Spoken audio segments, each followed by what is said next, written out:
2006 থেকে 2026 মাঝখানের এই দীর্ঘ ২০ বছরের নানান চড়াই উতরাই কাটিয়ে আবারও বঙ্গভবনের পথে বিএনপি।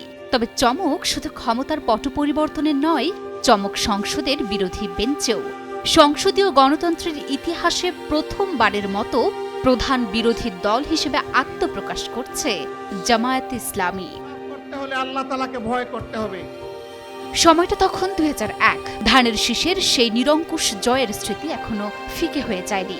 2006 সালের 28 অক্টোবর তৎকালীন প্রধানমন্ত্রী বেগম খালেদা জিয়া রাষ্ট্রপতির কাছে ইস্তফাপত্র প্রদানের মাধ্যমে সেই মেয়াদের সমাপ্তি ঘটে। এরপর বয়ে গেছে অনেক সময়। টানা 20 বছর রাজপথের লড়াই আর রাজনৈতিক বনবাস কাটিয়ে আবারও রাষ্ট্র ক্ষমতায় ফিরছে বিএনপি। ত্রয়োদশ জাতীয় সংসদ নির্বাচনের বেসরকারি ফলাফল বলছে 299টি আসনের মধ্যে এখন পর্যন্ত 213টি আসনে বিশাল ব্যবধানে জয় পেয়েছে ধানের শীষ। আর এই জয় নিয়েই চতুর্থবারের মতো সরকার গঠনের পথে বিএনপি। সারা দেশে এখন উল্লাস আর রাজকীয় প্রত্যাবর্তনের সুর। বিএনপির নির্বাচনে সবচেয়ে বড় চমক ছিল একজন নেতৃত্বের সরাসরি অংশগ্রহণ। দলের বর্তমান চেয়ারম্যান তারেক রহমান প্রথমবারের মতো নির্বাচনী লড়াইয়ে নামেন। ঢাকা 17 এবং বগুড়া 6 উভয় আসনেই বিপুল ব্যবধানে জয়ী হয়েছেন তিনি।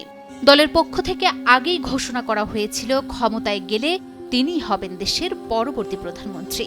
আর এর মাধ্যমে 35 বছর পর বাংলাদেশের নেতৃত্বে আসতে যাচ্ছেন একজন পুরুষ প্রধানমন্ত্রী। তবে এবারের নির্বাচনের সবচেয়ে বড় চমক সংসদের নতুন কাঠামো। সংসদীয় গণতন্ত্রের ইতিহাসে এই প্রথমবারের মতো দেশের প্রধান বিরোধী দল হিসেবে আবির্ভূত হচ্ছে জামায়াতে ইসলামী। ক্ষমতার লড়াইয়ে বিএনপি জয়ী হলেও বিরোধী বেঞ্চে জামায়াতের এই শক্তিশালী অবস্থান দেশের রাজনীতিতে এক নতুন মাত্রা যোগ করল। এককভাবে নির্বাচন করে 68টি আসন জিতে জাতীয় সংসদে দ্বিতীয় বৃহত্তম শক্তি হিসেবে নিজেদের অবস্থান নিশ্চিত করেছে জামায়াত। রাজনীতিতে যারা ছিল বিএনপির রাজপথের বিশ্বস্ত সঙ্গী, সংসদীয় বিধির মার প্যাচে তারাই এখন একে অপরের প্রধান প্রতিদ্বন্দ্বী। বাংলাদেশের ইতিহাসের আগে কখনো কোন ইসলামী দল প্রধান বিরোধী দলের মর্যাদা পায়নি।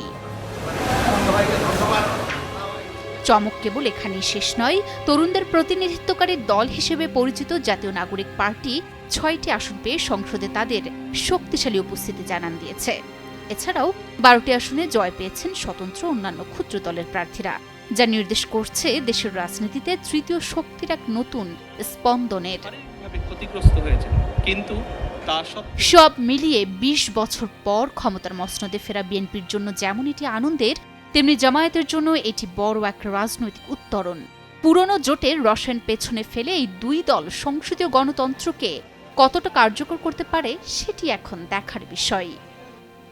Desk report, news 24।